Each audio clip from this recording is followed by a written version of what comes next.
தமிழ்நாட்டின் அனைத்து அரசு பள்ளிகளிலும் இனி பின்வரிசை மாணவர்கள் என்ற பிரிவே இல்லாத நிலையை உருவாக்கும் நோக்கில் வகுப்பறைகளில் ப வடிவத்தில் மாணவர் இருக்கைகள் அமைக்க வேண்டும் என்று பள்ளிக்கல்வித்துறை உத்தரவிட்டுள்ளது.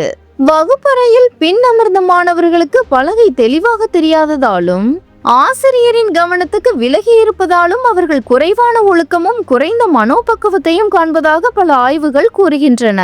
இதை தவிர்க்கும் வகையில் மாணவர்கள் அனைவரும் ஆசிரியரையும் பலகையையும் நேராக பார்க்கும் வகையில் வகுப்பறைகளை ப வடிவமாக மாற்ற அரசு நடவடிக்கை எடுத்துள்ளது. இந்த புதிய அம்சத்தின் மூலம் மாணவர்கள் நடுநிலை மனப்பாங்குடன் வகுப்பில் ஈடுபடுவார்கள் என எதிர்பார்க்கப்படுகிறது.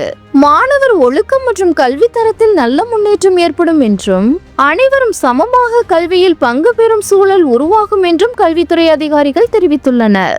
பள்ளிகளில் தற்போது நடைமுறையில் உள்ள நேரடி வரிசை அமர்வுகளை முறையாக மாற்றி விரைவில் அனைத்து பள்ளிகளிலும் ப வடிவ அமர்வுகள் பூரணமாக அமையும் என அரசு திட்டமிட்டுள்ளது.